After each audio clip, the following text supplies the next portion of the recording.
제가 현재 살고 있는 집으로 이사 온 지가 2년 반이 넘었습니다. 그때 책장을 나름대로 정리했었는데 시간이 지나면서 책장에 있는 책의 구비 목록도 조금은 바뀌고 계속되는 책의 유입으로 책장은 없고 집은 좁아지고 그래서 책을 아무렇게나 막 배치하고 있는 상태인데 그때 이사 당시에 책장을 소개하면서 제대로 소개하지 못한 아쉬움이 있었습니다. 그래서 오늘부터 조금씩 책장에 있는 책을 소개하는 영상을 시리즈로 찍어볼까 합니다. 물론 거실에는 이보다 더 큰 책장이 있습니다. 거기에는 주로 소설 위주로 구비되어 있습니다. 여기는 주로 비소설 분야로 구비되어 있는데 책장이 좁아지다 보니까 이렇게 그러니까 한 칸에 앞에 뒤에 이중 구조로 되어 있고 주로 앞에 소설책이 배치되어 있습니다. 그리고 이 작은 책장 위에는 또 하나의 시리즈물이 있었는데 그러나 제가 이 아래쪽에서 침대 없이 자고 있거든요.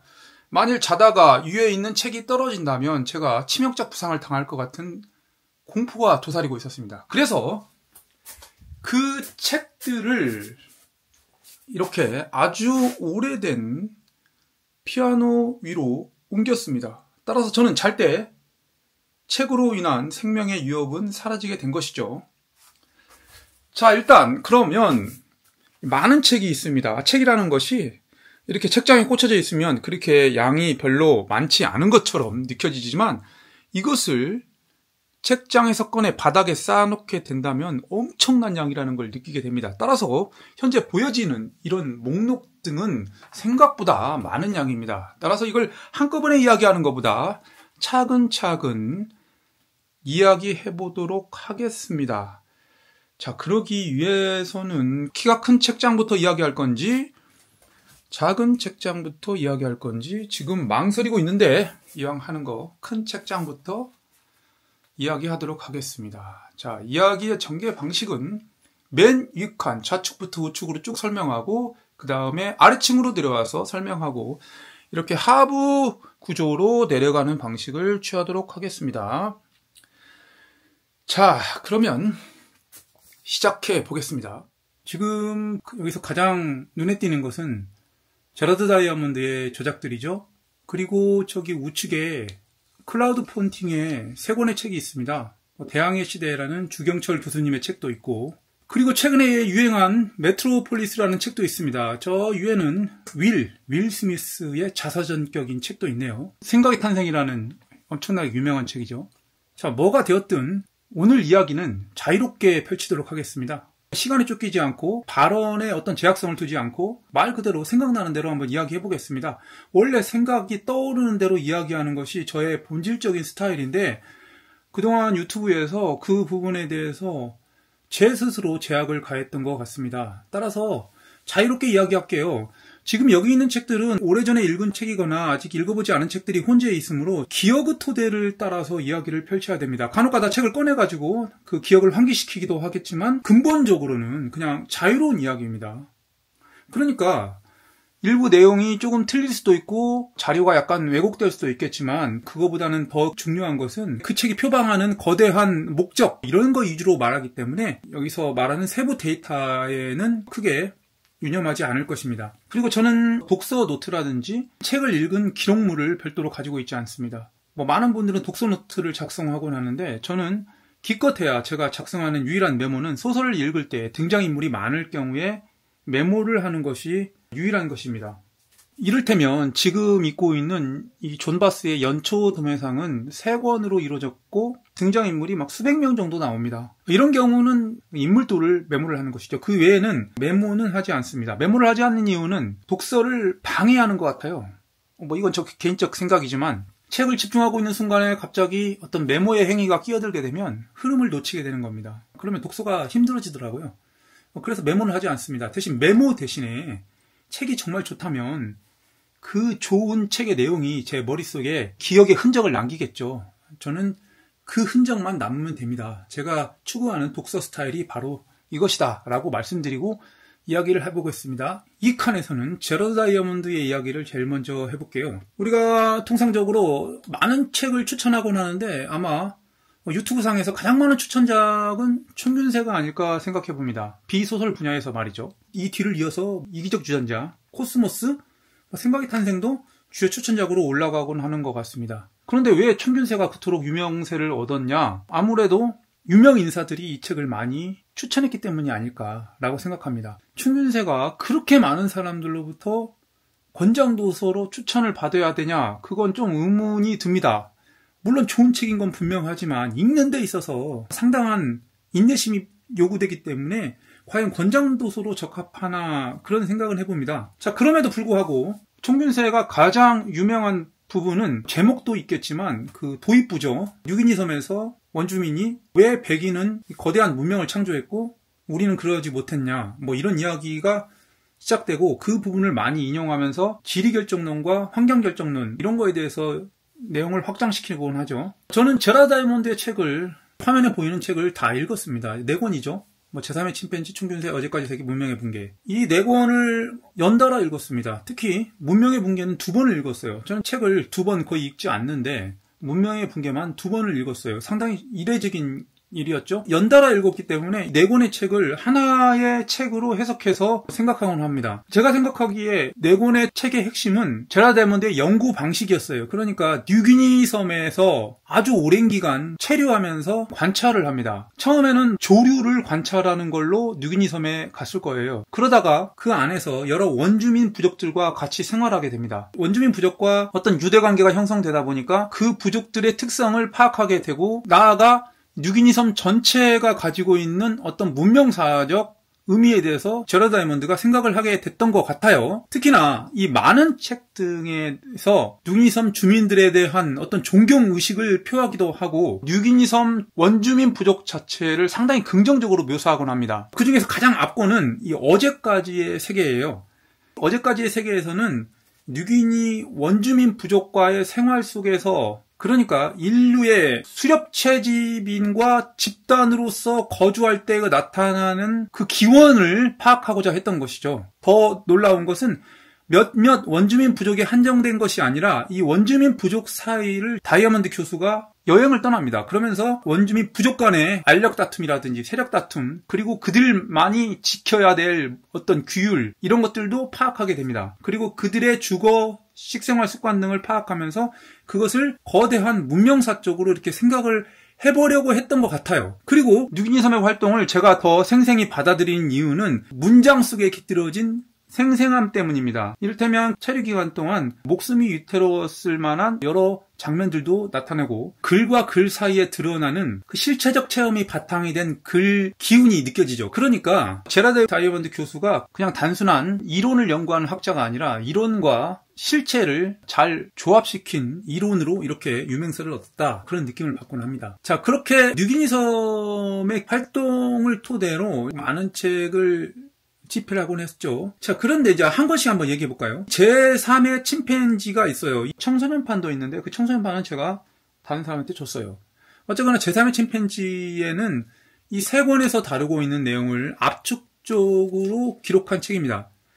그러니까 이 3권을 쓰고 이 책을 쓴 것이 아니라 제3의 침팬지를 먼저 쓰고 이 안에 있는 내용 등을 압축을 풀어내서 쓴 것들이 바로 이 3권이죠. 춘균세는 이 도입부 부분이 아주 강렬하고 이 중간 부분의 그 지루함을 견뎌내고 이 마지막 종반부에서 다시 활력을 되찾는 뭐 그런 책이다.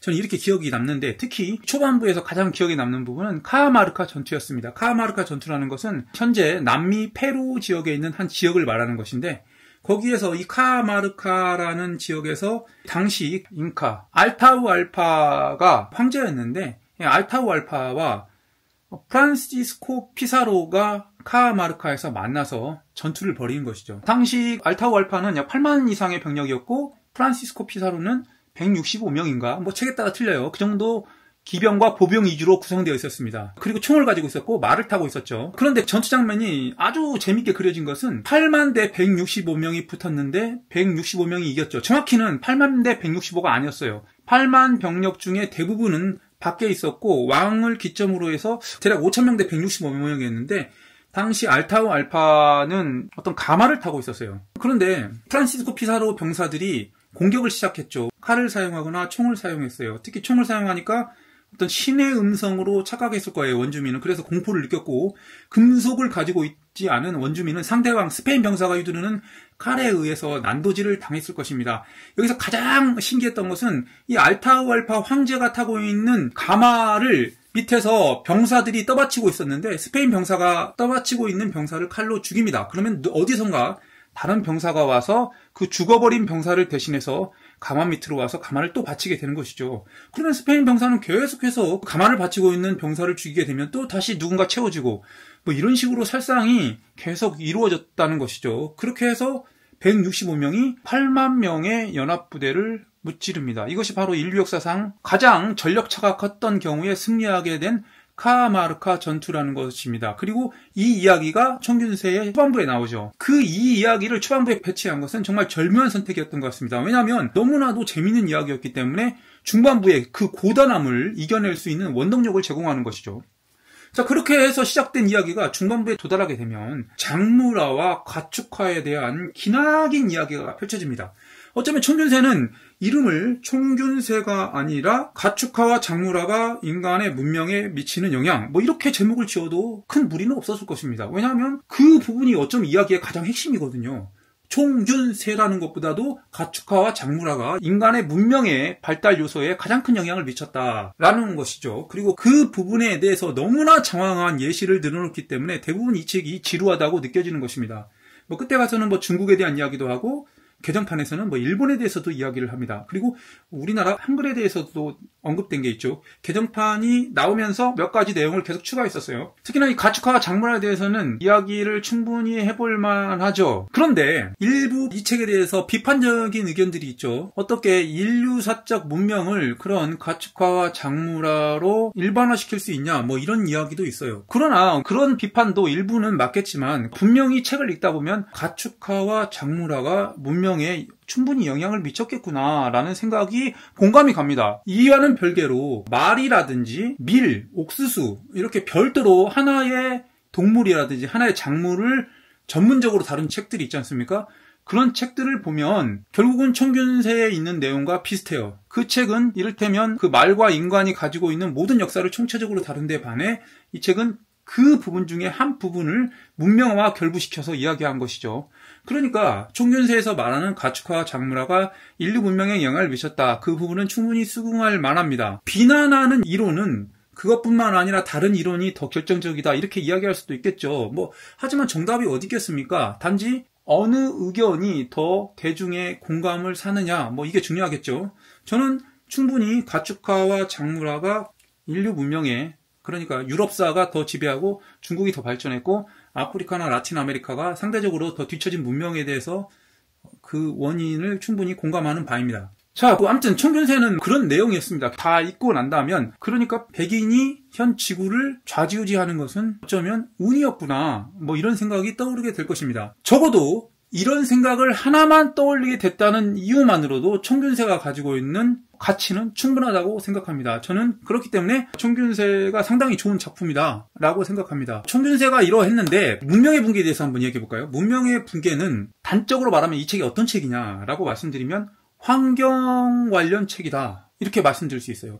문명의 붕괴라고 제목을 그렇게 달고 나오니까 문명의 발전과 쇠퇴 과정과 문명의 충돌, 이런 식으로 생각할 수 있어요. 그러나 그거보다는 환경을 잘 제어하지 못하면 문명은 붕괴된다 라는 이야기입니다. 여기서 그러면 그렇게 붕괴된 문명은 어떤 데가 있냐라고 예시를 제공하는데 여러 곳이 있죠. 가장 대표적인 게 남태평양, 지금 현재 칠레 소유로 돼 있죠. 이스터섬은 네덜란드 상선이 부활절에 발견했다고 해서 이스터섬이라고 명명되는데, 현재는 칠레에 속하는 섬이죠. 자, 이스터섬이 그 모아이 석상이 있지 않습니까? 그 석상이 거대하게 발견되는데 왜 그 당시 거기 거주하는 원주민은 식인종이었냐? 그런 데부터 이야기를 시작하고, 왜 그렇게까지 섬에 나무가 없었냐라는 것부터 이야기를 시작합니다. 결국에는 그 모아이 석상을 만들기 위해서 나무를 벌채하고, 나무가 점차적으로 없어지다 보니까 땅의 지력이 약해지고 영양분이 바다로 흘러가서 더 이상 작물이 자라기 힘든 환경이 되고, 나무가 없어지다 보니까 배를 만들 수 없어서 해양 식량 자원이 떨어지고, 그러다 보니까 부족 간에 알력이 생기고 식인풍수까지 생겼다. 그리고 발견 당시에 나무가 한 그루도 없었다. 이런 이야기를 하면서 그러니까 환경관리를 똑바로 못하면 문명이 붕괴된다 라고 이스터섬의 예시를 제공합니다. 그런데 이스터섬의 이런 예시는 제라드 다이아몬드의 고유의 생각이 아니고 이미 다른 데서 충분히 그런 이론을 공표됐었던 것이죠. 그러니까 이것은 제라드 다이아몬드의 고유한 생각이 아니었다. 그리고 더 나아가 또 다른 문명의 붕괴 예시를 환경과 관련지어서 제공하는데 마야 문명의 멸망, 그리고 저 남태평양의 여러 군도 제도에 있는 무인도에 있는 사람의 흔적을 따라서 그 섬의 원주민은 왜 존재하지 않았을까? 그 다음에 뉴질랜드라든지 호주, 미국의 미네소타, 그 다음에 일본 같은 경우도 예시를 제공합니다. 또 기억나는 게 미국, 텍사스 그쪽, 서부 쪽에 아나사지 문명이라는 게 있어요. 인디언 문명이었죠. 그런 것도 예시를 들곤 합니다. 그 모든 예시에는 다 공통적인 것이 들어가 있는데 환경을 관리하지 못하면 문명은 붕괴된다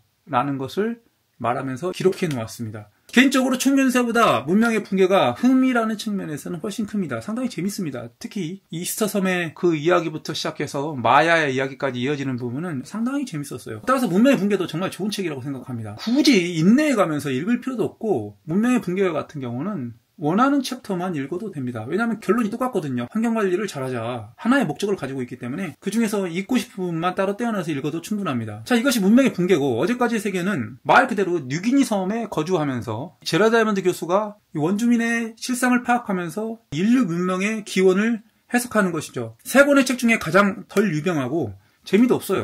그러나 어쩌면 제라드 다이아몬드 교수의 가장 독창적인 책은 어제까지의 세계가 아닐까라고 생각됩니다. 왜냐하면 총균세에 있는 내용과 문명의 붕괴에 있는 내용은 일부 다른 책에서도 이런 내용이 있어요. 그러나 어제까지의 세계는 오직 제라드 다이아몬드 교수가 스스로 어린 시절부터 체험한 이야기를 위주로 그 이야기를 확장시켰기 때문에 어제까지의 세계가 가장 독창적인 책이라고 말씀드릴 수 있어요. 그러나 어제까지의 세계는 재미가 없어요. 그렇기 때문에 다른 사람들한테 제가 추천할 수는 없어요. 그러나 충균세 있고 문명의 붕괴 있고 제3의 침팬지를 읽은 사람이라면 여기서 멈출 이유는 없겠죠. 어제까지의 세계까지도 충분히 읽어야 되는 게 더 현명하지 않을까 생각해 봅니다. 자, 너무나도 많은 이야기를 제라드 다이아몬드 교수 이야기에 쏟았네요. 자, 말이 나온 김에 문명의 붕괴가 환경관련 책이라고 했어요. 제가. 그러면 이 화면에 보이는 것 중에 두 번째로 많은 클라우디 폰팅이라는 저자가 세 권의 책이 있네요.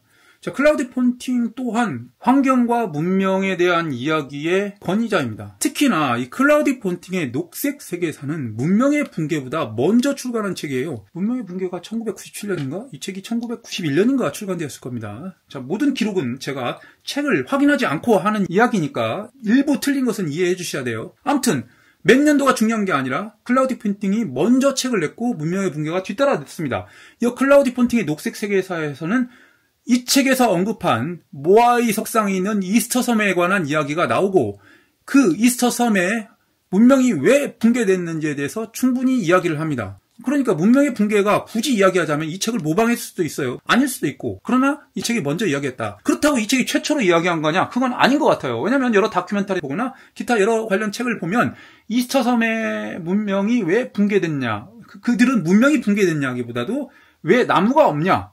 왜 사람들이 사람을 먹었냐, 식인종이 되었냐, 그 이야기에 대해서 집중했지만요. 아무튼 자, 이 녹색 세계사는 그런 환경과 문명과 관련지어진 이야기를 다루고 있습니다. 그리고 클라우디 폰팅의 세계사 1, 2는 인류의 모든 역사, 그러니까 여기서는 문자로 기록된 역사뿐만 아니라 저기 인간의 태동부터 현재까지 이야기를 하는 빅 히스토리 개념의 역사서입니다. 그런데 제가 이렇게 좋은 책을 구입해놓고도 이 클라우디 폰팅의 세계사 1, 2는 꺼들떠보지도 않았습니다. 그 이유는 물론 꺼들떠는 살짝 봤죠.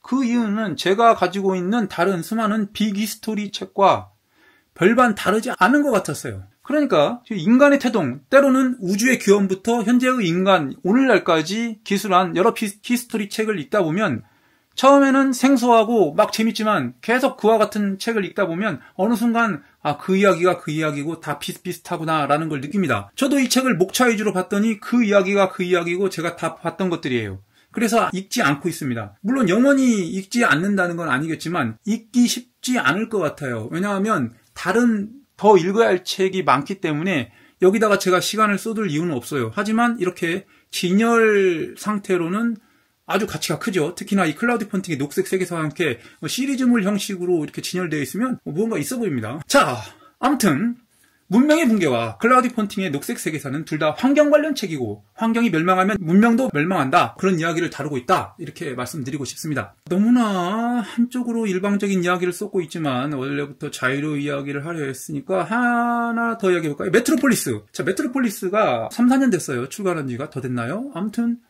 인기가 많았어요. 서점에 가면 메인 진열대에 메트로폴리스가 한동안 계속 진열되어 있었습니다. 이렇게 판형이 큰 것도 있고 어느 날 판형이 작은 책도 나왔었어요. 그만큼 인기가 많고 잘 팔린다는 뜻이겠죠.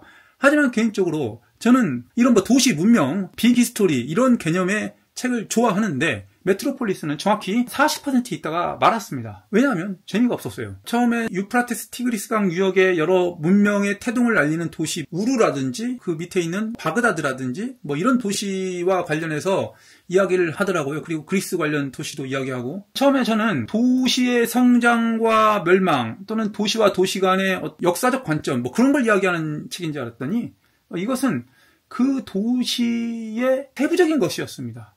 목욕탕이 있었다는 등, 시장이 어떻게 형성됐다는 등, 뭐 이런 이야기로 흘러가더라고요. 다 잊지 않고 섣불리 이렇게 말하는 게 조금은 위험스러울 수 있을지 모르지만 어쨌거나 제가 흥미를 당기는 이야기는 아니었습니다. 다른 사람들은 흥미를 당길 수도 있겠죠. 그러나 제 관점에서는 완독을 해야겠다 그런 생각은 들지 않았습니다. 그래서 한 40%만 있다가 멈췄습니다. 그 옆에는 거대한 단절이라는 책이 있어요. 이 책은 유명하지 않으니까 책 표지를 한번 보여드릴까요? 그래 너무 아무것도 안 보여드리고 이렇게 이야기를 하다 보니까 자 이렇게 생겼습니다. 이렇게 동물이기도 하고 사람이기도 한 그림이 있습니다. 그리고 제일 밑에 총균세에 비견되는 역작이라고 쓰여져 있습니다. 이 문구가 중요하죠. 총균세에 비견되는 역작. 자 이런 거 문명의 단절이라든지 문명의 번영과 쇠퇴를 다루는 이런 책들은 띠지에 이런 총균세가 공통적으로 들어갑니다. 즉 총균세가 이런 책의 하나의 표준이 되었다는 것이죠. 그렇기 때문에 총균세를 반드시 언급하고 지나갑니다. 그렇게 해야 판매고를 올릴 수 있어서 그러는 건지 뭔지 모르겠지만 이 말의 뜻하는 바는 총균세의 아류작이다. 이렇게 바라볼 수밖에 없는 것이죠.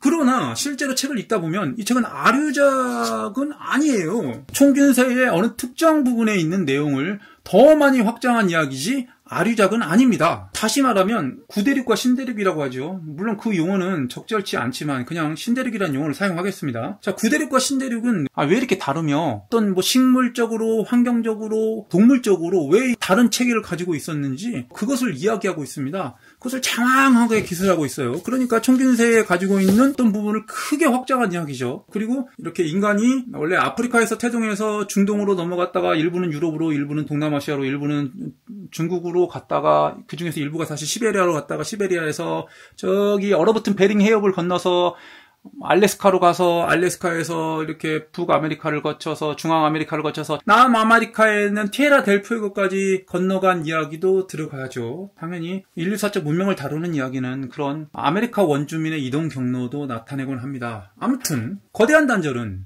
신대륙과 구대륙의 여러 가지 차이에 대해서 다양한 자료를 통해 이야기하고 있는 책이다. 이 책도 이 부분에 관심이 없는 사람들은 너무나도 지루할 거예요. 그러나 지루함은 그렇게 나쁜 단어가 아닙니다. 책을 읽을 때 지루함이 경우에 따라서는 상당히 좋은 작용을 합니다. 지루하다는 것은 어떤 이야기의 고저차가 없이 일정 수준의 데이터가 계속해서 나열되고 있다는 뜻으로 저는 해석합니다. 그러니까 총균세도 중반 부분에 대해서는 지루한 것이죠. 왜냐하면 가축화와 작물화를 이야기하기 위해서 계속해서 데이터에 나열을 합니다. 그러다 보니까 지루하다고 생각되는 거예요. 그러나 소설은 지루하지 않은 이유가 위기와 갈등 해소가 또는 갈등이 증폭이 왔다 갔다 하죠. 그러니까 사건이 막 요동치니까 지루하지 않는 겁니다. 그런 사건의 요동침으로 이야기의 고저차가 심한 책만 좋은 책이냐? 그건 아니고 이처럼 지루한 책, 즉 정보의 나열이 반복되는 이런 책도 유용하다. 즉 내가 지루하고 있다면 그것은 오히려 어떻게 보면 정말 좋은 정보들을 흡수하고 있다. 그리고 그렇게 흡수된 정보들은 훗날 좋은 소설을 읽을 때 배경 지식으로 작용하여 독서를 하는 데 있어서 아주 유용한 역할을 합니다. 따라서 총균세가 됐든 거대한 단절이 됐든 어제까지의 세계가 됐든 이러한 계속되는 자료의 나열을 지루해하지 말고 인내하고 읽어야 된다라는 것이 저의 독서 주관입니다. 이 시리즈를 하면서 어떤 책은 그냥 지나가기도 하고 어떤 책은 안 읽었음에도 불구하고 설명을 하곤 할게요. 저 남아있는 책이 몇 권은 안 됩니다. 이번에는 뭐 대항해 시대에서 한번 얘기해 볼까요? 주경철 교수님. 주경철 교수님은 주로 유럽사와 관련된 책을 많이 저술했습니다. 특히 중세 유럽. 그렇지만 이 대항해 시대, 즉 해양 패권과 관련된 책이 더 유명하죠. 대항해 시대가 가장 유명하고 최근에 뭐 바다 관련 어떤 책이 또 나왔던 걸로 기억하고 있습니다. 어쨌거나 이 주경철 교수님은 유럽사와 해양 세력 확장을 교묘하게 연결시켜서 이야기를 잘 구성하는 것 같습니다. 대항해 시대도 아주 재미있는 책이에요. 오래간만에 대항해 시대도 한번 꺼내서 겉표지를 한번 살펴보겠습니다. 참 오랜만이네요. 범선이라고 하죠, 이걸?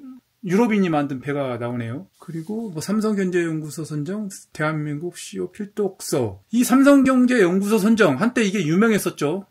그러나 이 문구는 요즘 더 이상 독서시장에서 통용되지는 않을 것입니다. 한때는 삼성자만 들어가면 뭐든지 다 통용되는 우리나라 시기가 있었어요. 이야기가 자꾸만 딴 데로 새네요. 아무튼 이렇게 띠지를 보면 근대 이후 세계 역사를 대륙 문명이 아닌 해양 세계의 발전이라는 관점으로 재해석한 역사서. 콜럼버스 이후로는 해양로를 통해서 영역을 확장했던 것이죠. 어떻게 보면 당연한 이야기죠. 과거에 세계화의 속도가 더딘 이유는 교통수단의 제약도 있었지만 사실은 빠른 길을 찾지 못했던 것이죠. 바다는 가장 멀지만 가장 빠른 길이죠. 왜냐하면 물질이 물밖에 없지 않습니까? 물만 가르면 나갈 수 있는데 대륙은 고조차를 극복을 해야죠. 산맥이 있고 강이 있고 호수가 있고 사막이 있고 늪지대가 있어요. 그런 곳을 건너갈 수 있는 교통수단이 만만치 않았겠죠. 그러나 바다는 해발 0m, 그러니까 해수면에 고조차가 없기 때문에 쭉 나갈 수 있는 그런 혜택으로 인해서 그걸 가장 먼저 포르투갈과 스페인이 개척했고 영국, 프랑스가 뒤따라서 결국은 오늘날의 세계를 만들었다. 특히나 이런 유럽의 해양 세력과 관련된 이야기는 아주 많습니다. 다음 시간에 제가 설명할지 모르지만 대포, 범선, 제국 뭐 이런 책도 아주 유명합니다.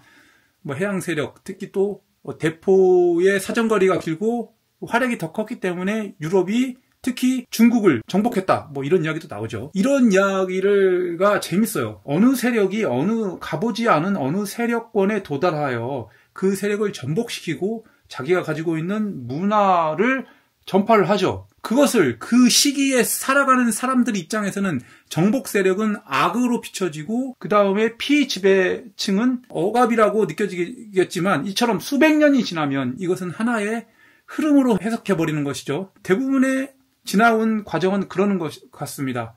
뭐 억압과 고난, 순환 이런 건 다 사라지고 그다음 정복과 피지배층, 지배층과 피지배층 뭐 이런 식으로 이분화시켜서 이야기가 되는 것 같아요. 자, 어쨌거나 뭐 대항해 시대는 그런 책이었습니다. 다음은 전쟁의 기술이라는 책입니다. 로버트 그린. 이 기술과 관련된 단어가 들어간 책을 집필했죠. 뭐 유혹의 기술, 그리고 뭐 제가 가지고 있는 책장 어딘가 있을 건데 인간 본성의 법칙이라는 책도 기술했습니다. 자, 한때는 이 로버트 그린의 책을 읽으려고 제가 노력했습니다. 그러나 요즘에 들어서는 이 로버트 그린과 같은 작법의 책은 별로 읽지 않는 것 같습니다. 어떻게 설명해야 될까요? 이런 류의 작가가 이런 식이죠. 뭐뭐 해라, 하여라 이렇게 끝나는 문장을 구사하는 작가라고 볼 수 있죠. 처음에는 그러니까 독서의 길이 보이지 않을 때는 뭐 해야 된다, 하여야 된다, 해라. 지시적으로 하는 문장에 현혹될 수가 있어요. 왜냐하면 독서 체계가 갖춰지지 않았으니까 약간 절대적 문장에 따라가는 것이죠. 그러나 좀 더 책을 읽다 보면 있다, 없다, 했었다, 아니다. 이렇게 끝나는 문장에 더 공감하게 됩니다. 즉 주로 정보를 먼저 보여주고 그 다음에 그 정보를 뭐 해석하거나 이런 류의 작법에 더 신뢰가 가는 것이죠. 따라서 전쟁의 기술은 안 보고 있어요. 다음은 생각의 탄생이네요. 자, 생각의 탄생도 총균세만큼 독서 시장에서 유명하지 않습니까? 자, 이 생각의 탄생은 이거 뭐라고 해야 될까요? 자, 읽은 지가 오래돼가지고 이런 책을 어느 날 갑자기 무슨 책이냐라고 설명해봐 라고 하면 쉽지가 않은 것 같아요. 전 단지 그거보다는 이런 거였어요. 우리나라를 기준으로 해서 뭐 공부를 잘한다고 한다면 대부분 국어, 영어, 수학을 잘한다.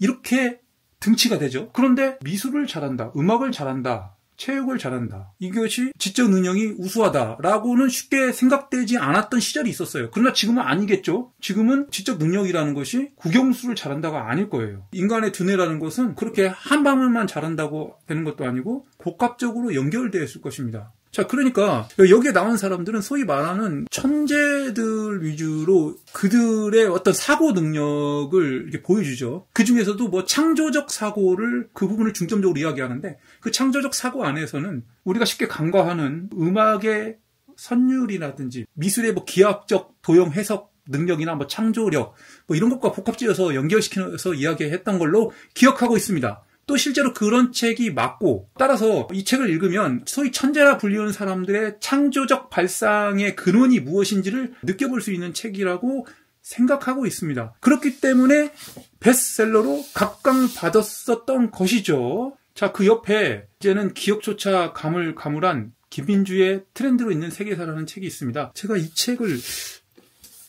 그냥 중고시장 가가지고 이렇게 겉표지가 지도가 좀 있어 보이게 작성되다 보니까 제가 읽었었어요. 마찬가지로 이 책도 역시 빅히스토리류의 책입니다. 그러면 아까도 제가 말씀드렸다시피 이 빅히스토리와 관련된 책은 이제는 너무 많이 나와요. 크게 다르지 않습니다. 그렇기 때문에 이 책이 어떤 책이었냐라는 것이 제 머릿속에 하나도 기억이 없습니다. 그냥 빅히스토리 책이었다. 단지 표지가 좀 특이했다. 특히나 여기 보시면 결정적 문구가 나오네요. 우주 생성부터 인공지능 탄생까지. 자, 그러니까 빅히스토리는 두 가지 종류가 있는데, 자, 빅뱅 순간부터 현재까지를 나타낸 빅히스토리류가 있고, 두 번째는 호모사피엔스 태동부터 현재까지를 나타낸 빅히스토리류가 있는데, 이 책은 빅뱅부터 표현하는 것이네요. 그러니까 146억 년인가요? 142억 년, 143억 년부터 현재까지를 표현한 책입니다.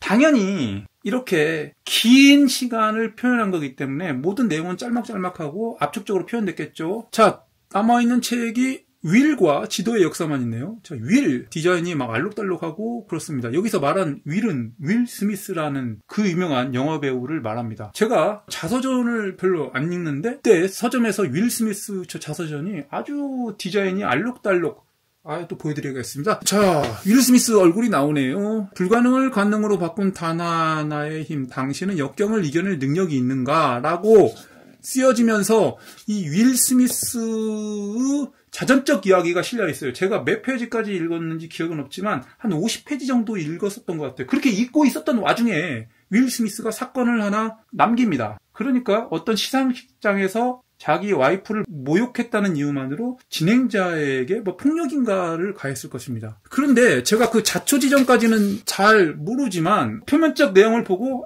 이 책을 그만 읽어야겠다라고 마음을 먹었습니다. 한때 나는 전설이다를 통해서 윌 스미스를 너무나 좋아했었지만 그 사건을 보고 그냥 독서도 중단하고 그다음부터 윌 스미스 영화가 재미가 없어지더라고요. 그런데 윌 스미스가 왜 폭행까지 했는지 그 진짜 이유는 제가 모르죠. 그 진짜 이유는 윌 스미스가 오죽하면 그랬겠냐라는 이유도 있을지 없을지 저는 몰라요. 왜냐하면 더 이상 읽어보지도 않았기 때문에. 그러나 이렇게 미디어 힘이라는 게 엄청나다는 것을 느낍니다. 제가 거기다가 그 의미를 파악할 시간도 없고 관심도 없었기 때문에 그냥 윌 스미스는 폭력을 행사했구나라고까지만 인식돼 버리는 것이죠. 그러다가 독서도 중단해버리는 것이고요. 하지만 꼭 그런 사건이 아니었더라도 아마 이따가 중단했을 것이에요. 왜냐하면 자서전격 성격의 이야기인데 초반부터 너무 자기 자랑을 많이 늘어놓더라고요. 역경을 극복했다. 이런 이야기를 하고 싶었나 봅니다. 역경을 극복했다. 그게 뭔가 사람들에게 호기심을 당기는 이야기는 맞지만 그러나 세상 누구나 역경을 극복하면서 사는 것이죠. 순탄한 인생도 없고 모든 거 산다는 것은 다 역경을 극복하는 것입니다. 단지 저렇게 유명하기 때문에 역경을 극복했다는 것을 좀 더 대중에게 넓게 설명할 수 있는 기회를 가지고 있다는 것 차이뿐이겠죠. 자, 윌은 이 정도 그만하고 마지막 남은 책 지도와 역사에 대해서 이야기하겠습니다. 지도와 역사는 제가 별도의 방송을 한 게 있어요. 이 지도와 관련된 책이라고 해서 그때 이야기했었어요. 책은 말 그대로 지도가 걸어온 길을 일목요연하게 압축적으로 표현한 책입니다. 모든 책이 그러듯이 역사라는 단어가 들어가는 대부분의 책은 최초의 시작점을 대부분 중근동 레반트 지역을 이야기하거나 아니면 그리스 문명으로부터 시작합니다. 이 책 역시 마찬가지로 그리스인들이 만들었던 지도부터 시작해서 쭉 이야기를 펼쳐집니다. 이 지도와 관련된 책을 이야기할 때는 초반부가 아주 재밌습니다. 왜냐하면 그 당시는 지도를 측정한 기술이 없었는데 거의 지도는 상상의 영역에 의해서 만들어가는 거지 않습니까?